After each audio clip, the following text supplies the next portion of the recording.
Bonjour à tous, merci d'être ici pour cette nouvelle conférence de l'IPR. Comme vous le savez, depuis 8 ans maintenant, une des conférences du cycle annuel des conférences de l'IPR est dédiée à la philosophie. Donc, nous avons le plaisir aujourd'hui d'accueillir Fabien Grégis, qui a fait sa thèse au laboratoire Sphère à Paris.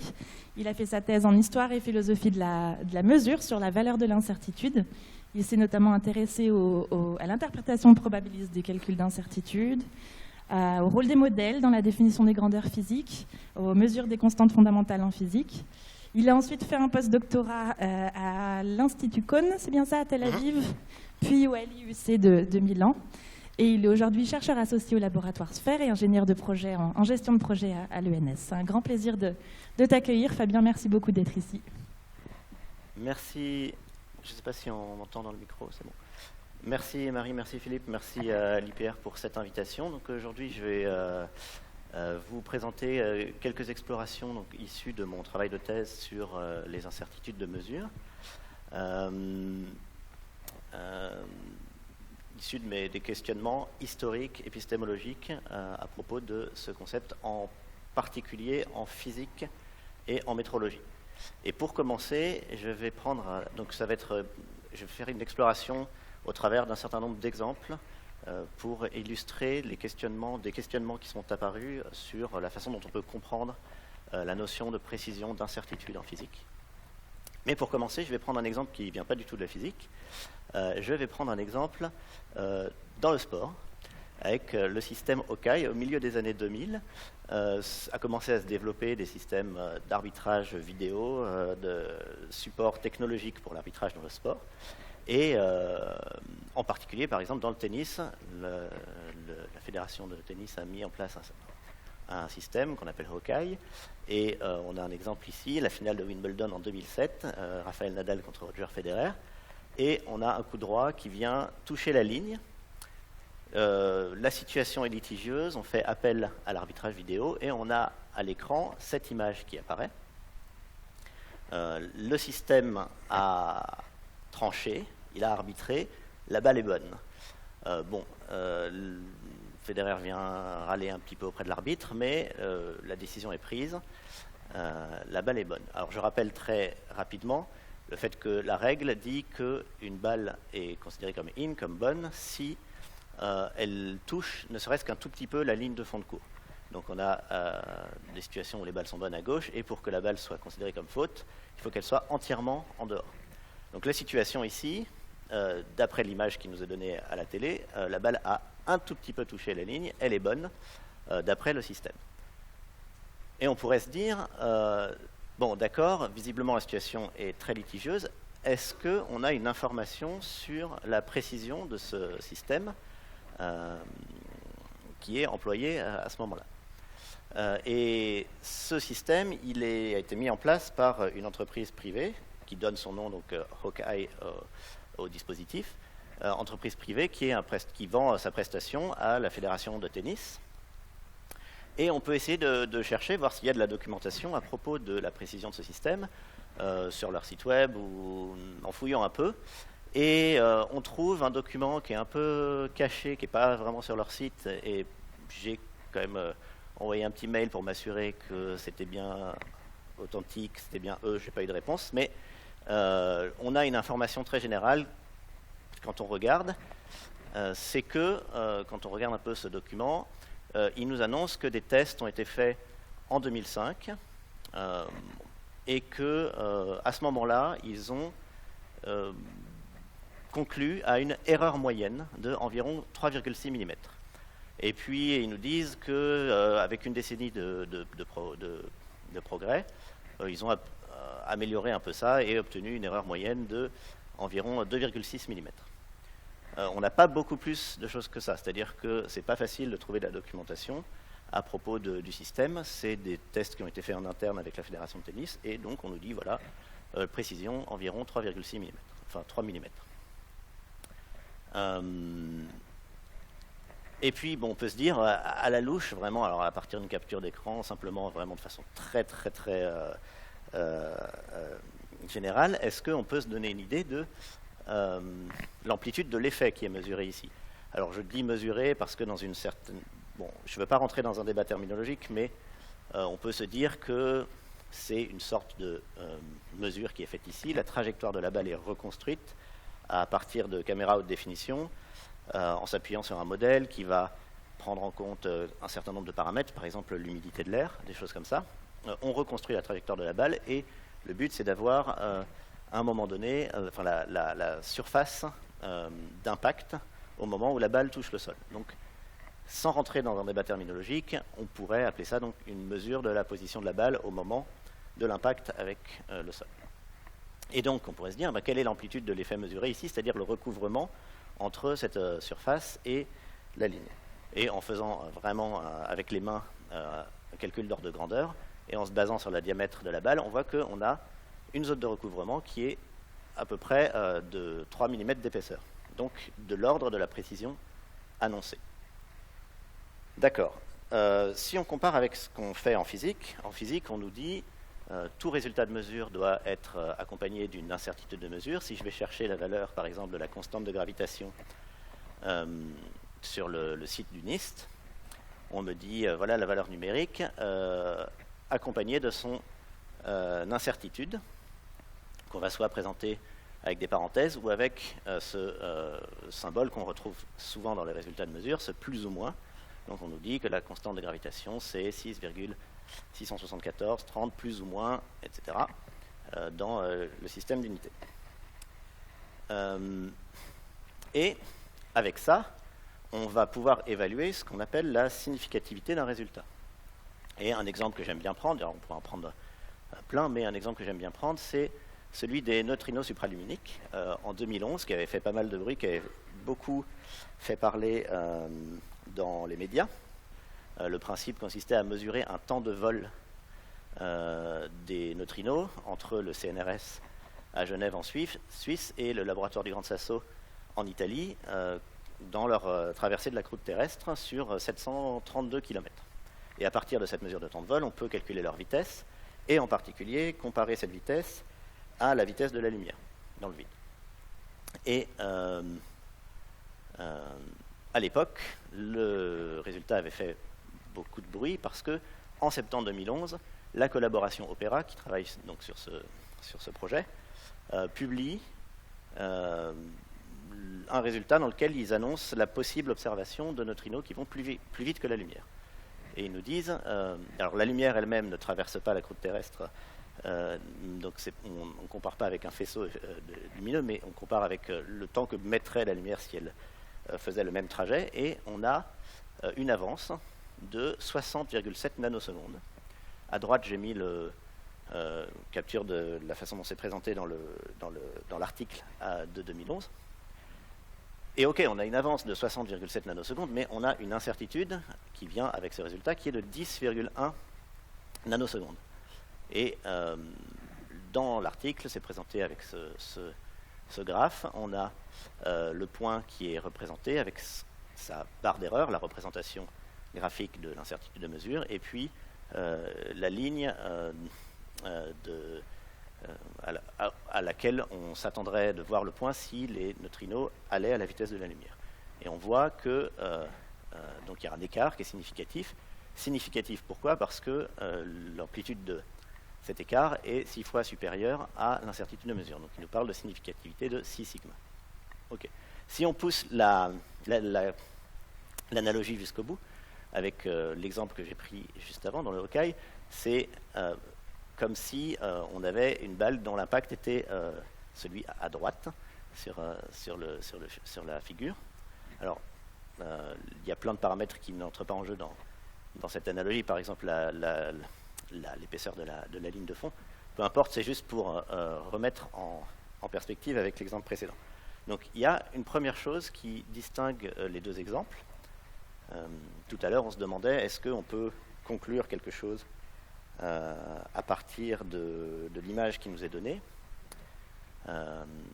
On pourrait dire en termes donc, de physicien, est-ce que ce qu'on voit sur l'image du système Hawkeye est significatif ou pas? Donc, première distinction entre les deux exemples, c'est que le résultat, le cas du Hawkeye dans l'exemple que j'ai choisi ne semble pas significatif. Et ici, si le résultat a un impact, c'est parce qu'il est significatif. Ok, donc on a une différence de significativité entre les deux résultats, mais une autre question qu'on peut se poser, c'est est-ce qu'on peut qu'est-ce qu'on peut dire de la validité du résultat de manière plus générale? Est-ce que si l'entreprise OKAI nous dit que la précision du système est d'environ 3 mm, est-ce qu'on peut les croire ou non? Et puis, est-ce que, à partir des résultats qui nous est donné ici, des scientifiques de la collaboration Opéra, il faut tout de suite conclure qu'il y a un grand problème et que, en particulier, le fait que le résultat viole la théorie de la relativité doit nous amener à tout de suite reprendre la théorie. Donc on a eu, en 2011, plein de une de journaux. Ça a fait beaucoup de bruit parce que justement, ça touche à la théorie de la relativité et à travers elle, une figure un peu mythique de la physique, Einstein. Donc on a eu beaucoup d'articles qui étaient publiés avec un peu toujours cette même manière de tourner les choses, et si Einstein s'était trompé, par exemple. Mais bon, il a fallu quand même investiguer, et puis quelques mois plus tard, on avait déjà quelques premières nuances. Einstein n'avait peut-être pas tort, et puis un an après, Einstein avait finalement raison, on est rassuré. Visiblement, il y avait quelque chose qui s'est passé. Alors, qu'est-ce qui s'est passé? Si on rembobine un peu, ce qu'il se passe, c'est que quand on publie un résultat comme celui-là, l'incertitude qui est donnée, donc 10 nanosecondes, environ 10 nanosecondes, elle est issue de ce qu'on appelle un bilan d'incertitude, on appelle parfois aussi budget d'incertitude, et qui est résumé dans le tableau issu de la publication de 2011, dans lequel on a tout un ensemble de lignes, de composantes d'incertitude qui ont été identifiées, et pour chaque composante d'incertitude, on évalue l'amplitude possible de l'incertitude correspondante. Et à la fin, on combine tout ça et on obtient une composante finale. Alors ici, il se trouve, bon, je reviendrai très brièvement là-dessus, mais que dans cette publication-là, on a deux composantes, une composante statistique, une composante systématique, et que c'est après qu'on a ce 10 nanosecondes, mais le résultat lui-même, il est publié comme ça, 60,7 plus ou moins 6,9 plus ou moins 7,4 nanosecondes. Donc on a ce bilan d'incertitude. Mais dès la publication de cet article, il y avait une grande prudence dans l'article lui-même et dans le communiqué de presse du CNRS qui l'accompagnait, parce qu'on se doute bien qu'un résultat comme celui-ci qui remet en question un siècle de théorie, il faut le prendre avec des pincettes. Et l'article nous disait déjà, malgré la grande significativité de la mesure rapportée ici, et la stabilité de l'analyse, l'impact potentiellement grand du résultat motive la poursuite de nos études de façon à investiguer des effets systématiques possibles et toujours inconnus qui pourraient expliquer l'anomalie observée. Donc on ne tente aucune interprétation théorique, et le comité de presse CNRS disait un peu la même chose. Compte tenu de l'énorme impact qu'un tel résultat pourrait avoir, des mesures indépendantes s'avèrent nécessaires. Les chercheurs de la collaboration ont souhaité ouvrir ce résultat à un examen plus large de la part de la communauté des physiciens. Donc il faudrait confirmer ça par soit une mesure indépendante, soit une vérification de ce qui a été fait à l'intérieur de cette expérience-là. Mais il y a une grande prudence. Et effectivement, là c'est un extrait d'un article du Monde qui résume un peu la situation un an après. Il se trouve que, à force d'investiguer, les physiciens ont fini par trouver deux sources d'erreur. Soudain, ils trouvent non pas un problème, mais deux. Et il y a une horloge dont la fréquence dérive, et puis il y a un mauvais branchement qui fausse le résultat. Donc, l'auteur de l'article conclut, quelqu'un a touché un fil, n'en a pas rendu compte au responsable quelques années, vers 2008. Donc, visiblement, on avait deux sources d'erreur qui n'avaient pas été prises en compte. Et donc, quand on revient au tableau, on pourrait se dire, ok, mais on a ça, on a 10 nanosecondes, mais est-ce que c'était pas un peu optimiste? Est-ce que c'était pas sous-estimé? Et en étant outrancier, on dirait, est-ce qu'il ne faudrait pas fallu rajouter une ligne? Peut-être qu'on s'est trompé, mais on ne le sait pas, avec 60 nanosecondes, par exemple. est-ce qu'il aurait fallu mettre une ligne, est-ce qu'il aurait fallu faire quelque chose? Et ici, ce que je voudrais souligner, c'est que derrière ça, il y a en fait tout un questionnement sous-jacent que je vais essayer de développer, et qui part d'un principe, d'un problème qui est en fait absolument classique et qui n'a rien de révolutionnaire, mais c'est que on a un questionnement en permanence sur les inconnus inconnus. Autrement dit, dans le tableau de bilan d'incertitude, on parle de ce qu'on a identifié. On a identifié tout un ensemble de sources d'incertitude, mais si il y a une erreur de branchement dont on n'a pas conscience, évidemment, on n'en parle pas dans le tableau, parce que si on en avait conscience, soit on réglerait le problème de branchement, soit on ferait quelque chose, mais le fait qu'on ne soit pas au courant fait qu'on ne va pas mettre une ligne au cas où pour tout problème potentiel qu'on pourrait imaginer, mais dont on n'a pas conscience. Donc, dans le tableau de bilan d'incertitude, on ne prend pas en compte les inconnus inconnus. Et derrière tout ça, il y a ce que j'ai appelé, en reprenant le vocabulaire des métrologues, en regardant en fait la littérature métrologique, il y a un mot qui revient un peu tout le temps, dès qu'on parle un peu de cette thématique des inconnus inconnus, c'est le mot inconnaissable. Alors j'ai appelé ça problème de l'inconnaissabilité, c'est le fait que quand on publie un résultat, on peut toujours dire à la fin, mais on n'est pas totalement sûr parce que on ne peut pas savoir si il y a des inconnus inconnus. C'est par principe. Et c'est le problème de l'inconnaissabilité. Et il s'articule autour d'un autre concept qui est un concept assez périlleux, mais qui est un concept qui revient aussi très souvent dès qu'on s'intéresse au formalisme de l'incertitude de mesure dans la littérature métrologique, c'est le concept de valeur vraie. Et si on regarde une définition donnée dans le vocabulaire international de métrologie en 1984, une définition que je considère comme une définition traditionnelle, classique de l'incertitude de mesure, dans lequel on part du principe que le symbole plus ou moins qui est dans un résultat suggère une forme d'encadrement.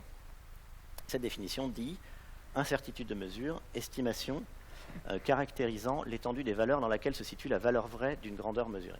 Donc on a ce mot valeur vraie qui soulève plein de questions, et on nous dit que à travers l'incertitude de mesure, on situe, on localise la valeur vraie dans un intervalle défini par ce plus ou moins.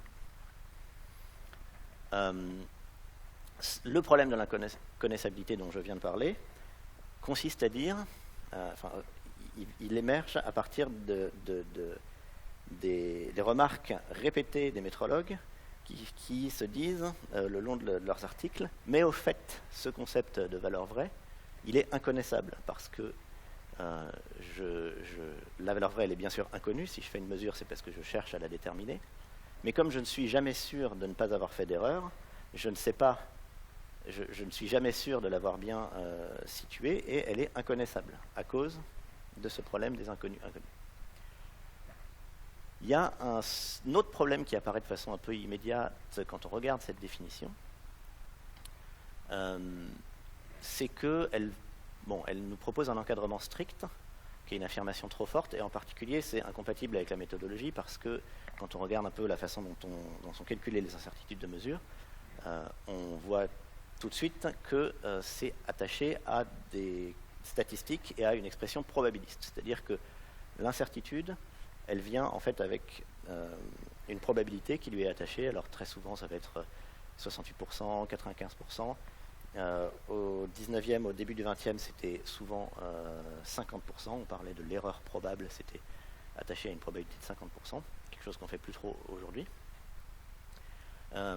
Et je reviens au tableau de bilan d'incertitude. L'expression probabiliste de l'incertitude de mesure, elle est attachée en particulier à une chose, c'est la formule qu'on appelle de propagation des incertitudes. C'est le fait que quand on a l'incertitude totale, ce n'est pas la somme de chaque composante, de chaque composante d'incertitude qu'on a identifiée dans le tableau, mais c'est la somme quadratique. Et en fait, ça s'oppose à une autre forme de propagation linéaire des incertitudes, qui, elle, renvoie typiquement à une caractérisation de l'incertitude comme un encadrement des erreurs. On encadre l'erreur la composante d'erreur qu'on a identifiée entre une borne minimale et une borne maximale. Et si on raisonne en termes d'encadrement, alors il est logique que l'incertitude totale soit la somme des incertitudes. Il se trouve que ce n'est pas la conclusion à laquelle on arrive aujourd'hui. Il y a derrière ça, en fait, 2 siècles d'histoire de l'analyse d'incertitude, de l'analyse des erreurs, de théorie des erreurs, que je ne peux pas développer aujourd'hui, mais la formule de gauche, la formule en rouge, elle est attachée au fait qu'on raisonne en termes de probabilité et qu'on somme en fait des variances statistiques, c'est-à-dire des carrés d'écart type, et les incertitudes sont associées à des écarts types. Donc ce qu'on somme ne sont pas les incertitudes, mais les carrés des incertitudes. Donc derrière tout ça, il y a des probabilités. Et alors pourquoi je développe cette idée? C'est parce qu'en fait, une fois qu'on a dit que l'incertitude est attachée à une probabilité, on peut se demander aussi comment on interprète ça. Et il y a une façon encore que j'appelle façon traditionnelle, le terme se discute, mais d'interpréter ces probabilités, c'est en termes de taux de succès. Si on reprend la définition, j'ai dit qu'il y avait un problème parce que ça fournissait un encadrement strict, donc je propose une réécriture la plus minimale possible de la définition: incertitude de mesure, estimation caractérisant l'étendue des valeurs dans laquelle se situe probablement la valeur vraie d'une grandeur mesurée. Déjà, ça correspond mieux au formalisme. Et ce probablement, il y a plein de manières de l'interpréter, et la première, c'est donc en termes de taux de succès. Ça consiste à dire, voilà, si vous fournissez une incertitude de mesure, un résultat de mesure avec une incertitude attachée à une probabilité, disons, de 95%, alors il faut s'attendre à ce que vous vous trompiez en moyenne une fois sur 20. Ce qu'on va appeler le taux de succès. Si par exemple, alors on peut voir ça au sens large, c'est-à-dire si vous publiez plein de résultats de mesures différents, ou si plein de labos publient un résultat sur la mesure d'une même constante, ou des choses comme ça, et qu'en admettant qu'on ait la possibilité de vérifier a posteriori peut-être sur le long terme la validité de ces résultats, on est censé s'attendre à un taux de succès de 95%, enfin un taux de succès qui correspond à la probabilité qu'on attache à l'intervalle. Ça, c'est une façon, je dis traditionnelle, parce que ça renvoie, encore une fois, ça essaye de s'attacher à cette définition que j'ai fournie de l'incertitude de mesure comme largeur d'un intervalle essayant de situer la valeur vraie de la grandeur.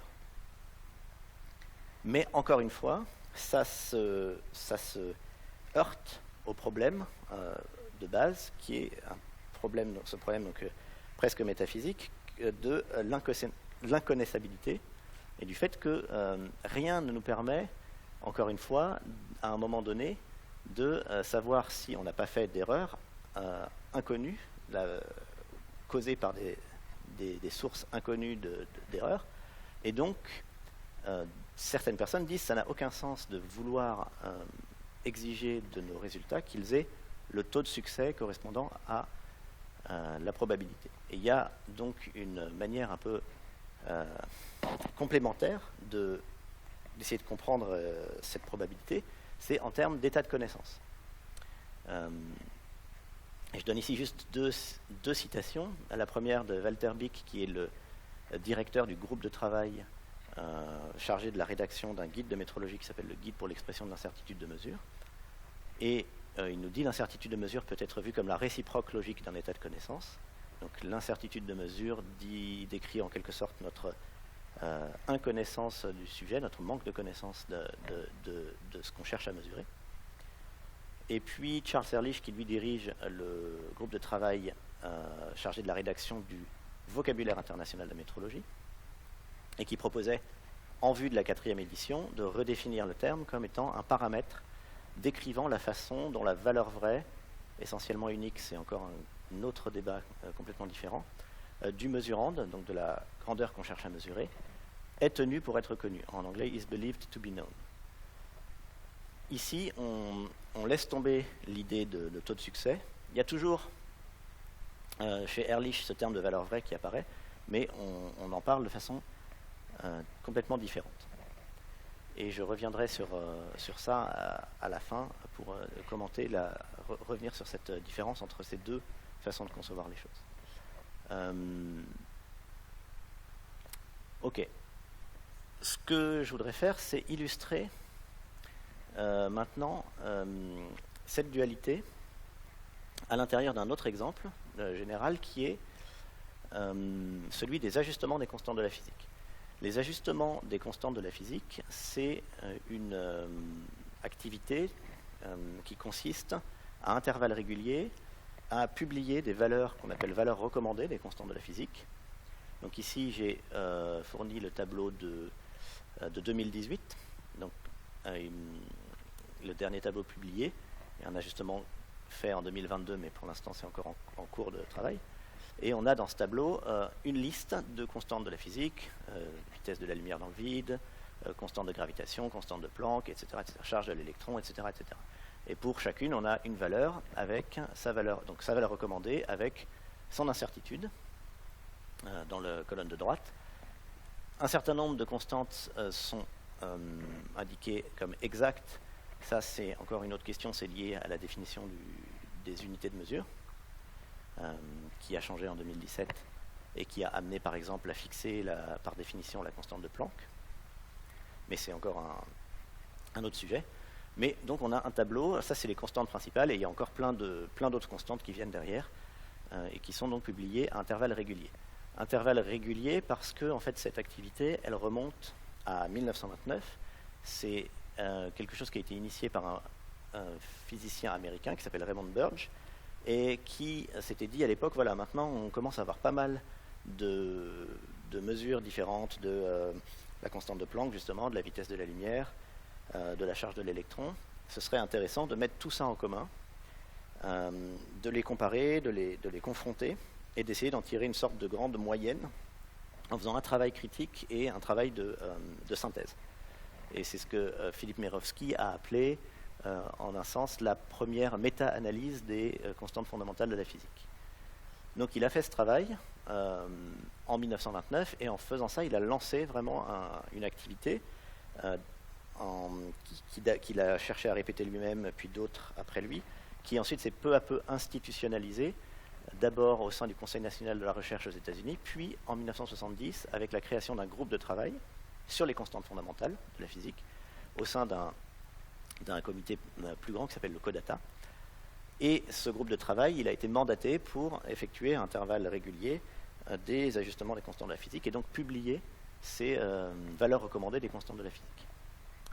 Donc il a fait un premier en 1973, 1984, et à partir de 1998, ils ont décidé de faire ça de façon régulière tous les 4 ans, avec un ajustement spécial en 2017 à cause de cette réforme du système international d'unité dont j'ai déjà parlé.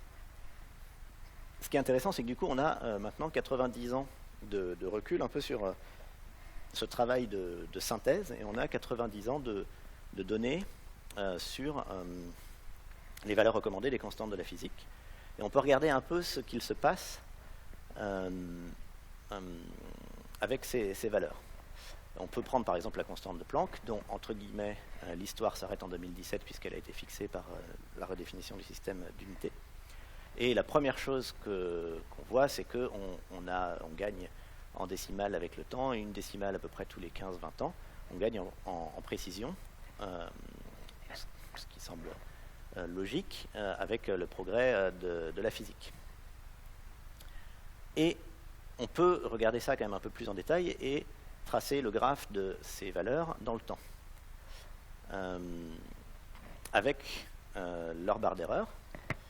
Et ce qu'on voit, c'est que d'une part, on voit réapparaître le fait que l'incertitude diminue avec le temps. Donc, on a deux valeurs qui sont à part à gauche, et ensuite, l'incertitude diminue beaucoup. Mais ce qui est remarquable aussi, c'est qu'on a des sauts, des valeurs qui sont incompatibles entre elles, avant-guerre et après-guerre ici.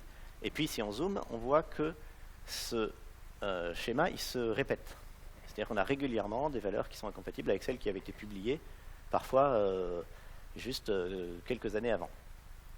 Quand on continue à zoomer, on voit à nouveau apparaître ça, etc. Et même très récemment, on voit que dernières valeurs publiées ne sont pas en accord parfait avec ce qui avait été publié à peine une décennie plus tôt. Et on peut se demander plusieurs choses. D'abord, on peut se demander pourquoi est-ce qu'on a ce phénomène-là.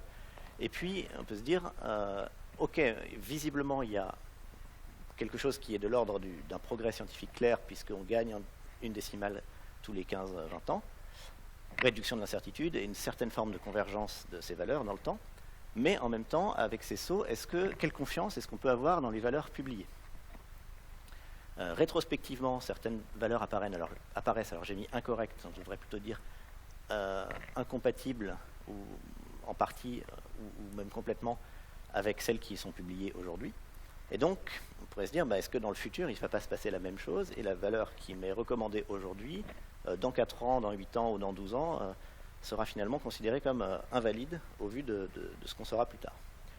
Ce questionnement, il rejoint, en un sens, le même questionnement qu'on pouvait avoir pour le système Hawkeye, pour les neutrinos supraluminiques, à savoir, on me donne un résultat, on me fournit une incertitude de mesure ou une précision d'un système technologique.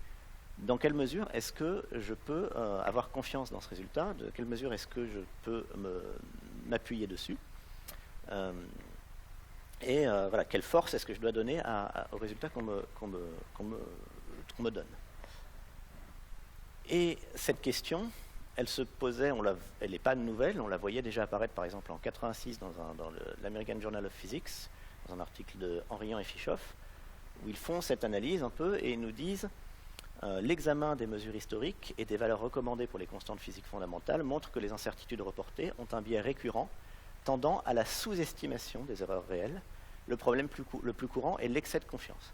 Ce que je trouve intéressant, c'est que ça résonne un peu avec la question que j'avais soulevée à propos des neutrinos supraluminiques, à savoir est-ce qu'ils avaient trop confiance dans leurs résultats quand ils ont publié cette incertitude de 10 nanosecondes? Est-ce qu'il aurait fallu, d'une façon ou d'une autre, l'augmenter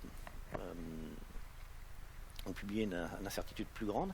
Visiblement, Henrian et Fischoff nous disent voilà, les incertitudes ont tendance à être sous-estimées et le problème le plus courant est l'excès de confiance. Et ils définissent ce qu'ils appellent l'indice de surprise.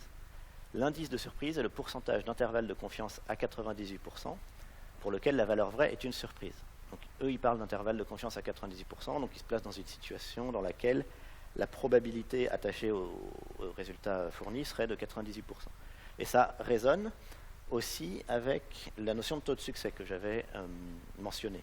C'est-à-dire que si on suit un peu le fil de leur raisonnement, il semblerait qu'ils se rattachent à cette idée qu'on doit s'attendre à ce que, rétrospectivement, si on part du principe que les valeurs d'aujourd'hui sont meilleures que celles d'hier, et qu'on se base sur celles-ci pour évaluer la validité des résultats du passé, on devrait s'attendre à un succès, disons, de 98% si on publie des intervalles de confiance à 98%.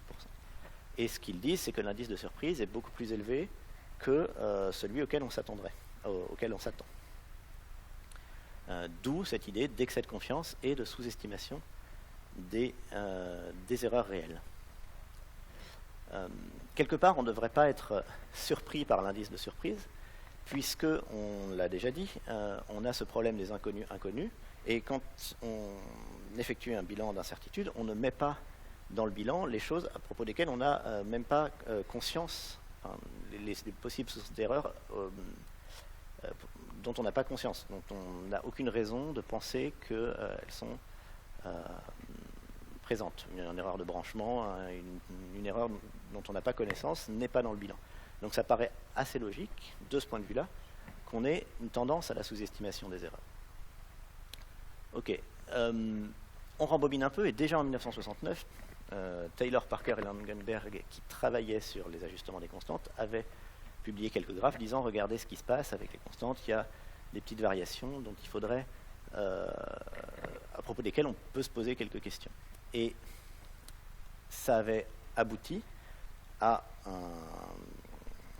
un panel, une discussion à la fin d'une conférence de 1970 sur les constantes fondamentales de la physique, intitulée « Est-ce que les ajustements au moindre carré des constantes fondamentales devraient être abolis ?» Alors, Taylor, Parker et Langenberg, eux, ça ne les choquait pas du tout et leur réponse est non. Mais certains cherchaient à se demander si ça avait vraiment un sens de publier ces valeurs, si à intervalles réguliers, elles se révélaient finalement incompatibles avec les nouvelles valeurs. Et je vais expliquer un tout petit peu ça. Donc, ce que cette discussion révèle, c'est de façon sous-jacente un questionnement sur la sécurité des résultats qu'on publie. Et une question qui est, est-ce que les valeurs ajustées, et de manière beaucoup plus large, est-ce que est-ce qu'un résultat de mesure qu'on publie devrait être rendu plus sûr, de façon à s'assurer que dans le futur, il ne soit pas invalidé? Est-ce qu'elles sont sûres? Est-ce qu'elles devraient être rendues encore plus sûres? Et ça sous-tend un dilemme entre sécurité et précision. C'est-à-dire, d'un côté, une approche disant qu'il faut éviter de publier des résultats trop optimistes, un peu à la façon de ce que critiquent Henrion et Fischoff. Il faut éviter de publier des résultats avec des incertitudes qui sont sous-estimées.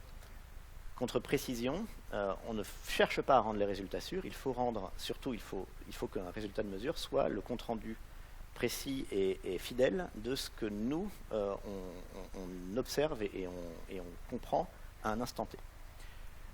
Très, très succinctement, cette distinction donc, entre ces deux approches, elle consiste à dire, d'un côté, on cherche à assurer le résultat le plus exact possible, ce qui demande que l'incertitude ne doit pas être sous-estimée, quitte à éventuellement prendre une marge de sécurité, à perdre en précision pour sauver l'exactitude.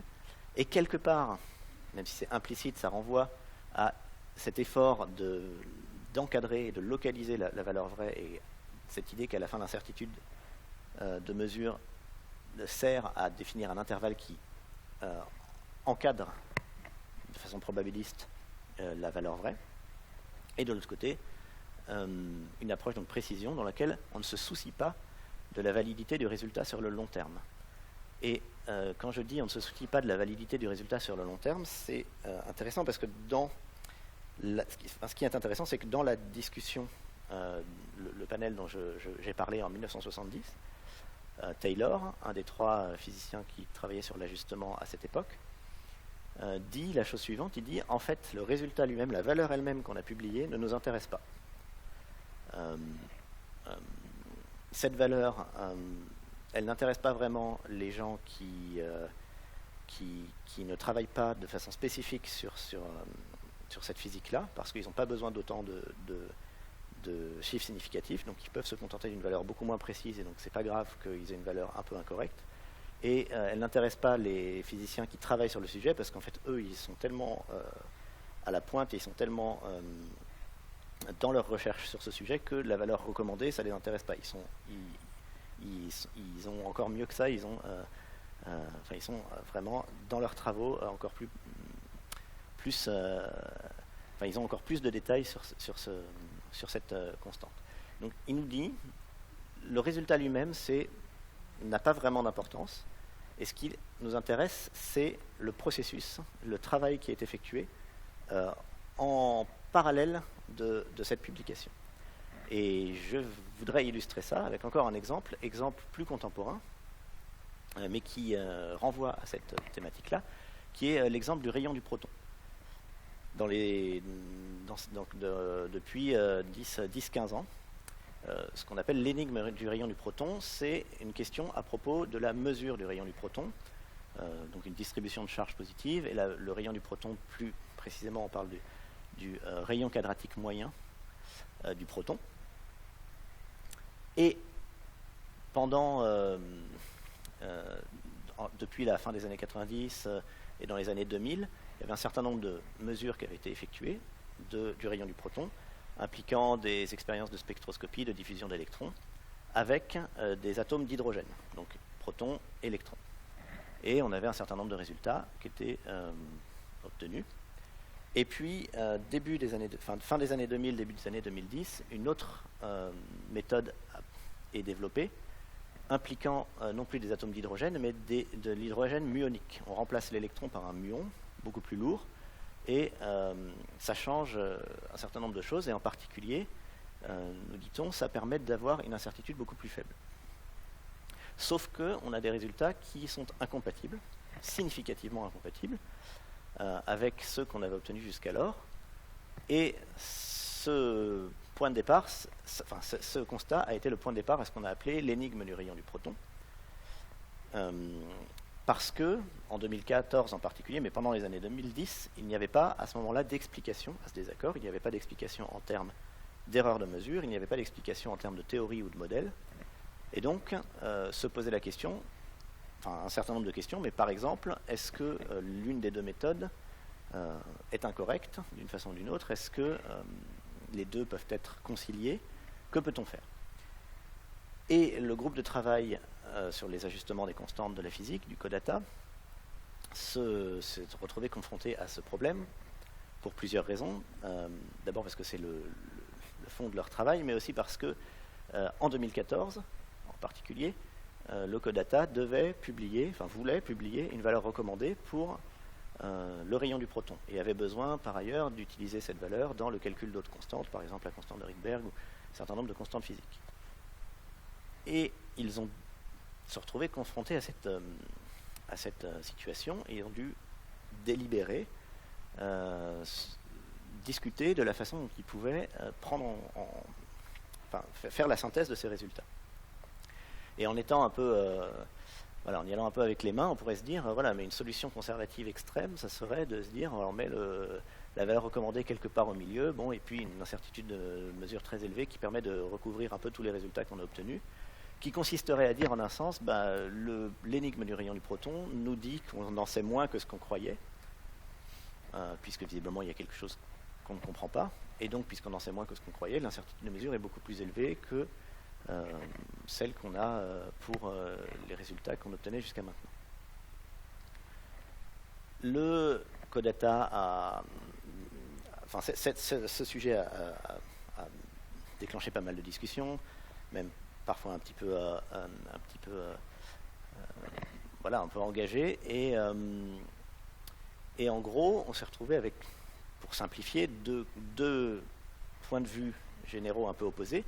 L'un qui consistait à dire il faut trouver un moyen de faire en sorte de trouver une solution qui accommode tous les résultats qu'on a obtenus jusqu'à maintenant. Et une autre qui consistait à dire il semblerait qu'il y ait un groupe d'expériences qui ait un problème, et donc le but c'est pas de tout mélanger et de garder ce problème dans le résultat, mais il faut effectuer une sélection des données.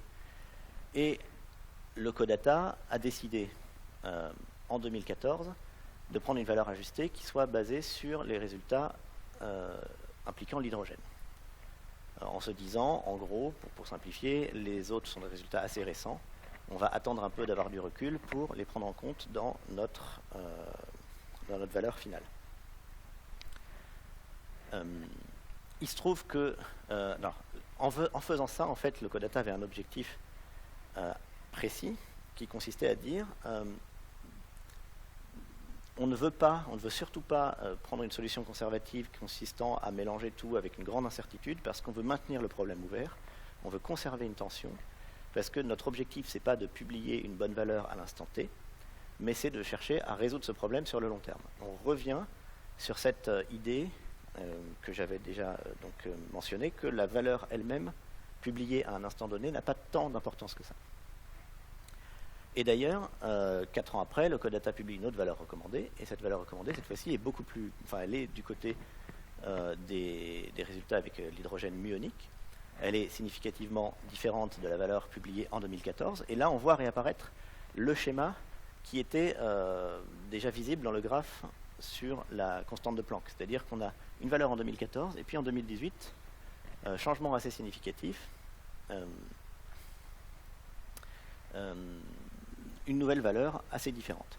Et on voit par cet exemple pourquoi on se retrouve dans un graphe comme celui de la constante de Planck à avoir des sauts comme ceux qu'on avait observés, parce que le principe de fonctionnement qui pour l'instant, et qui pourrait changer, mais qui pour l'instant est celui du groupe de travail sur les constantes fondamentales, consiste à faire des choix tranchants, disons, quitte à se tromper et quitte à, entre guillemets, changer d'avis et avoir une valeur significativement différente 4 ans après. Mais donc on en revient encore une fois à la question de départ. Quelle confiance peut-on avoir dans la valeur qui nous est donnée à un instant T? au regard de la façon dont c'est produit et au regard de l'historique des valeurs, c'est une question qu'on peut se poser. Donc, je reviens sur mon parallèle entre sécurité et précision pour dire que, voilà, encore une fois, cet exemple me semble illustrer cette dichotomie entre ces deux approches, puisque d'un côté, on aurait pu avoir une catégorie de personnes disant il faut trouver un moyen de concilier tous les résultats, et quitte à avoir une incertitude plus grande et un résultat plus sûr, et ceux qui pensent qu'il faut un résultat qui soit tranchant, mais dont la validité même n'est pas importante à l'instant donné. Ok. Donc, voilà comment la chose est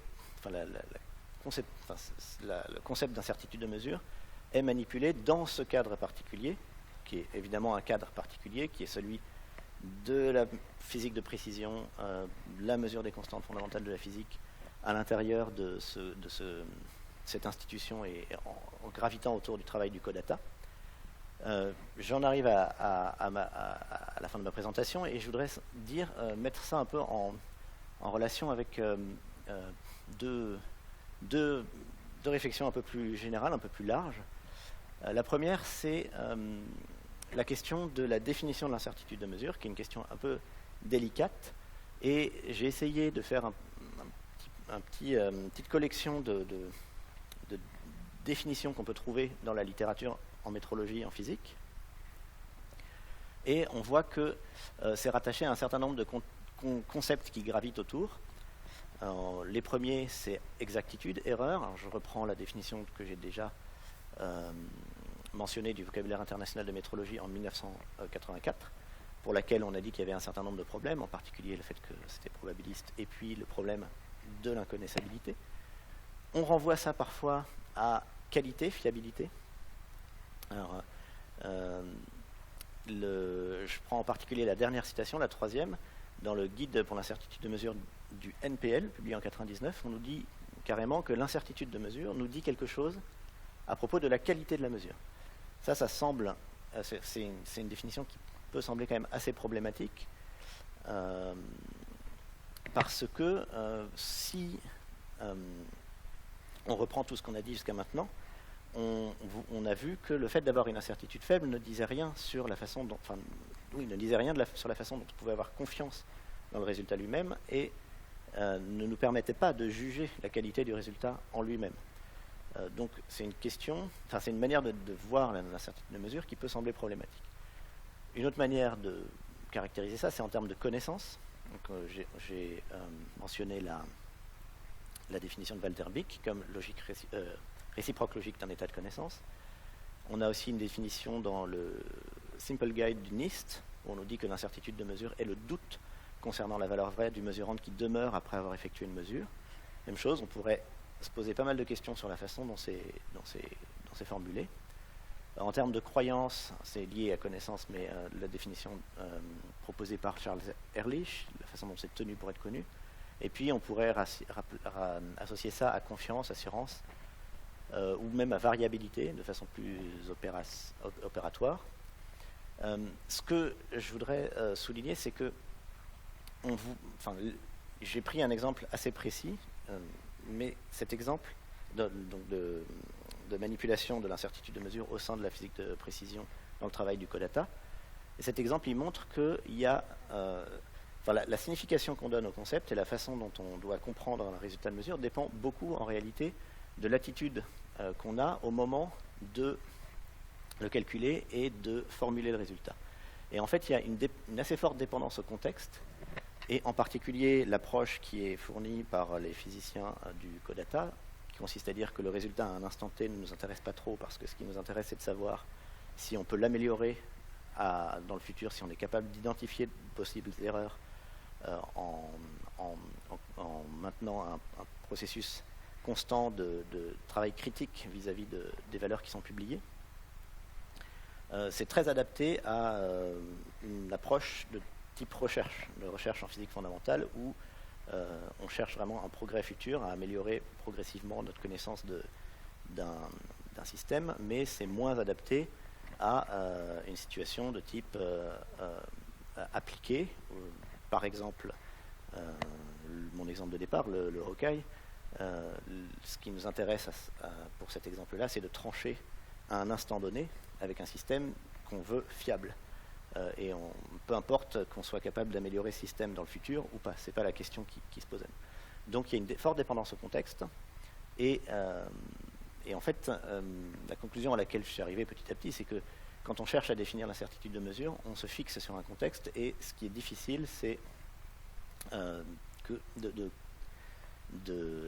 c'est qu'on ne peut pas réellement fixer la signification du mot de façon sans ambiguïté et de façon bien nette, indépendamment du contexte de pratique dans lequel on est. Et très brièvement, je voudrais juste conclure en disant qu'on a quelques tensions sous-jacentes qui sont derrière toute cette discussion-là. La première tension, des tensions qui sont liées. La première tension, c'est une tension entre objectivité et subjectivité. Si je reviens sur la caractérisation de l'incertitude de mesure en termes de taux de succès ou en termes de connaissances, il y a une version un peu, je ne sais pas si on peut dire un peu extrême, mais le Walter Bick nous dit explicitement l'incertitude publiée, si je publie un résultat pour la mesure d'une constante, par exemple, la mesure, je sais pas, de la charge de l'électron, je publie un résultat, l'incertitude qui accompagne ce résultat, c'est mon incertitude. Et il dit, voilà, moi je vous donne le résultat avec cette incertitude, c'est le fruit de mon travail sur cette constante, j'ai fait de mon analyse, charge à la communauté d'y croire ou non, de l'accepter ou pas, de le considérer comme valide ou non. Et on pourrait aller un peu jusqu'au bout et dire, voilà, moi si je fais dans mon garage une expérience avec 3 bouts de ficelle et je prétends que je suis en train de mesurer la charge de l'électron et je donne un résultat avec 20 chiffres significatifs, je peux toujours dire, oui, mais c'est mon incertitude, et puis après vous en faites ce que vous voulez.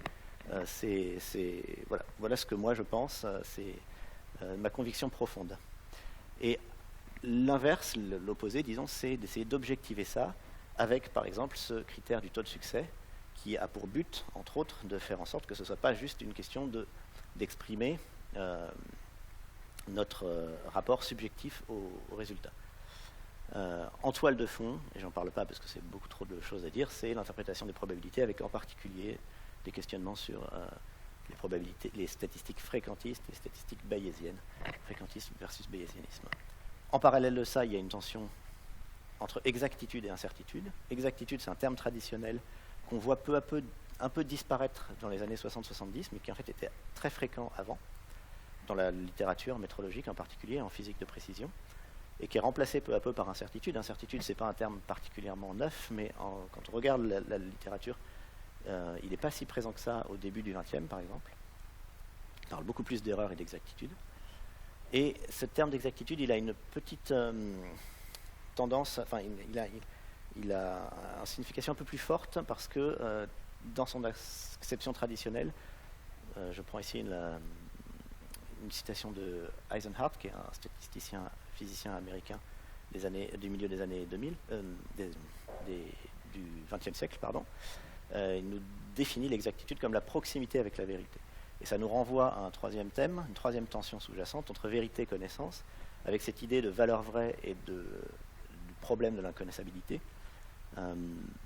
avec en toile de fond, à la fin, un problème extrêmement large, qui dépasse largement la question de la mesure, de la physique de précision, etc., mais qui est celle du réalisme contre instrumentalisme et opérationnalisme.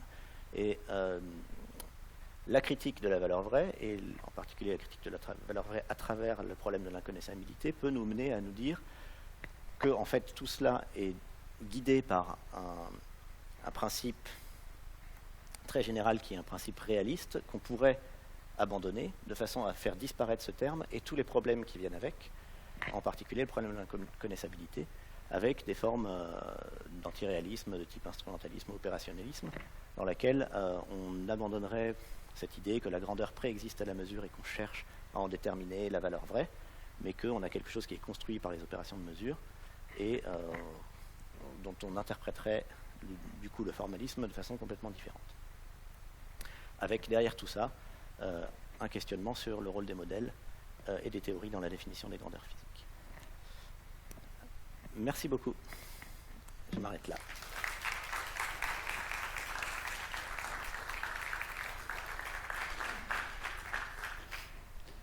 Alors, il nous reste quelques minutes pour des questions.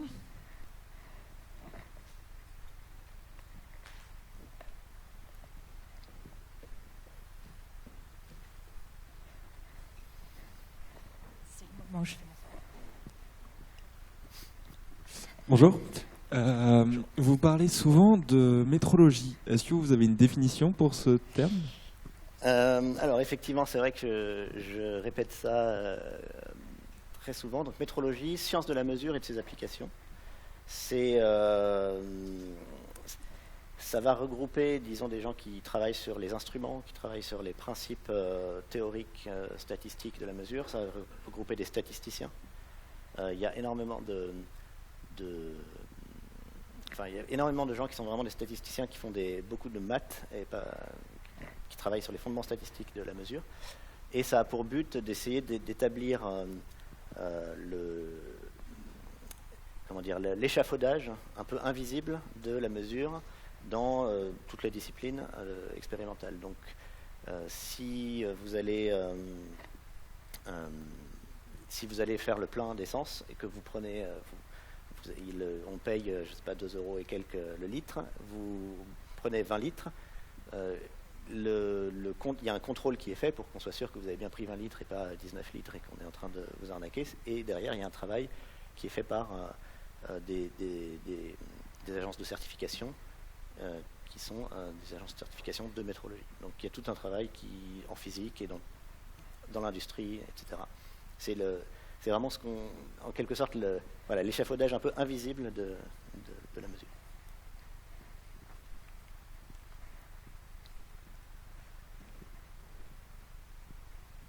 Oui, bonjour, merci pour votre présentation.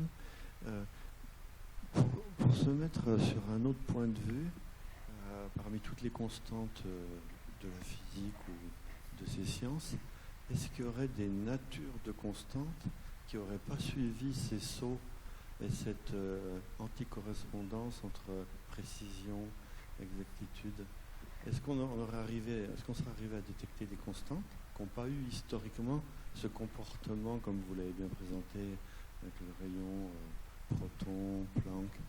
Est-ce qu'on arriverait en quelque sorte, je ne sais pas si elles sont constantes, mais à des choses constantes, pseudo-constantes, qui n'auraient pas suivi historiquement ces choses-là? Parce que ça serait intéressant aussi. Alors, ma première réponse, c'est que je ne sais pas. Mon intuition, c'est que pas vraiment. Je pense que sur le principe, c'est pas une question vraiment de nature de constante. Donc, je peux pas vous dire parce que j'ai pas fait constante par constante une vérification de comment ça se comportait. Mais le principe qui est sous-jacent à ce comportement-là, normalement, il est commun à toutes les constantes. Après, on pourrait regarder ça plus en détail.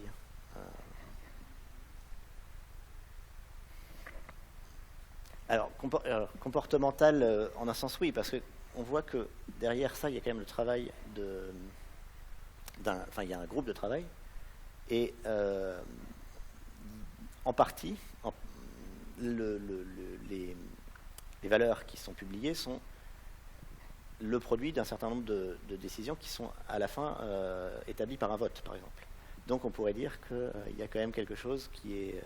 ça pourrait sembler contre-intuitif de se dire que des valeurs physiques de constantes fondamentales sont établies par un vote, mais ce n'est pas les valeurs des constantes qui sont établies, c'est celles qui sont publiées à un instant donné. Le comité doit se mettre d'accord, mais donc on peut se dire qu'on a un ensemble d'individus qui prend une décision, donc il y a quelque chose qui a aussi lié à un comportement, un travail de groupe, de décision collective.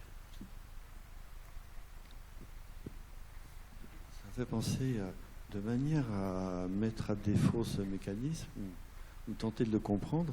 Est-ce qu'on pourrait penser ou effectuer, ou je ne sais pas quel est le terme exact, une expérience où on se positionne à la limite. Et puis comme ça, on pourrait briser, vous voyez. C'est ce que je veux dire. À quelle limite, vous voulez dire? Entre la précision et l'exactitude. Et du coup, si on a, ça ne serait pas blanc et noir, mais si on a un résultat, on pourrait se dire, dans tel... Alors, je ne sais pas si... je sais Pourquoi pas si ça serait aussi un peu antagoniste et flouté, en quelque sorte? Alors, je ne suis pas sûr d'avoir parfaitement compris où vous voulez en venir. J'ai juste une réponse à donner, vous me direz si ça a un lien ou pas du tout. Mais pendant la discussion de 1970 que j'ai mentionnée, il y a eu toute une table ronde, et à un moment donné, certains physiciens ont suggéré qu'on publie deux jeux de données, un jeu de données sûr et un jeu de données plus optimiste, et que en permanence soient mis en parallèle ces deux jeux de données, un qui serait à l'usage éventuellement de gens qui veulent s'en servir de façon en étant sûrs de leur fiabilité, et d'autres pour ceux qui veulent aller, les physiciens qui sont à la pointe, entre guillemets. Et la conclusion avait été que ça ne servait pas à grand chose et que c'était pas la peine de se donner ce mal.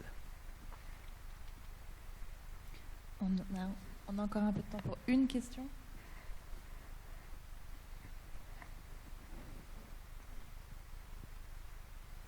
J'imagine, là vous avez montré un exemple de ces sauts, par exemple dans le rayon de protons, où on a décidé qu'il y a une technique de mesure qui était mieux que l'autre. Est-ce qu'en général ça se passe comme ça à des sauts, il y a une nouvelle technique de mesure qui est jugée mieux?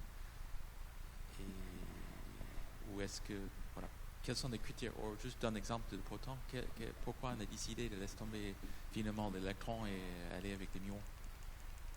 Alors, donc ici... En 2014, on a été avec des électrons, et en 2018, on a dit non, on va aller avec des muons.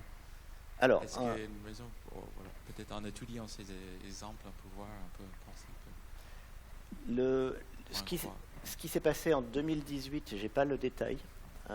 2014, j'ai eu la chance de pouvoir assister à la réunion du Codata et à voir un peu comment ils discutaient de ça. C'était des discussions qui étaient quand même assez tendues par moments. Ce qui est intéressant, c'est que par exemple l'un des principaux physiciens qui travaillait sur l'hydrogène muonique défendait lui-même l'idée que c'était pas la peine pour l'instant d'inclure le résultat de gauche dans l'ajustement. Et on lui disait, mais comment est-ce que c'est possible? Comment est-ce que tu peux nous dire ça alors que c'est toi qui publies le résultat? C'est-à-dire, est-ce que tu n'as pas confiance toi-même dans le résultat que tu publies? Et en fait, il y a vraiment un mélange de beaucoup de paramètres qui rentrent en jeu. C'est-à-dire que d'un côté, il y a une question de continuité avec les valeurs précédentes. Par exemple, j'ai dit à un autre moment que la valeur du rayon du proton, elle entrait dans d'autres calculs. Et il y avait ça peut paraître très trivial, mais il y avait un côté...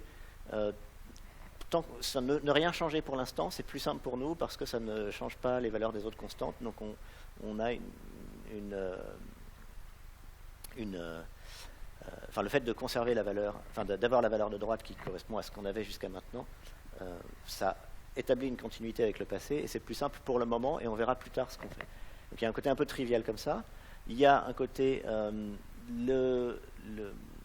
les résultats impliquant l'hydrogène muonique sont des résultats qui sont nouveaux. Et donc il y a ce côté, puisque c'est nouveau, on n'est peut-être pas encore aussi confiant vis-à-vis de ce que ça nous donne comme information par rapport à des méthodes expérimentales bien établies qui ont été éprouvées sur une décennie ou plus. Et en fait, à la fin, c'est vraiment un mélange de plein de critères qui ne sont pas forcément en lien les uns avec les autres, et aussi de conception de l'incertitude de mesure, comme j'en ai parlé, le fait de savoir si on considère qu'il faut tout mélanger, pas tout mélanger, sélectionner, pas sélectionner. Donc, tout ça pour dire que il n'y a pas un argument qui a amené à cette décision-là. C'est pas, voilà, c'est clair qu'il fallait faire comme ceci parce qu'il y a un point précis qui nous amène à ça. C'est vraiment une conjonction de plein de choses, avec beaucoup de désaccords, pas forcément d'ailleurs résolus à la fin de la réunion, loin de là. Donc la décision qui a été prise, elle n'était même pas du goût de tous, forcément. Mais c'est vraiment une conjonction de plein de petites choses. Malheureusement, vu l'heure, on va devoir s'arrêter là. Merci à tous d'avoir assisté à cette conférence et merci encore à notre speaker Fabien.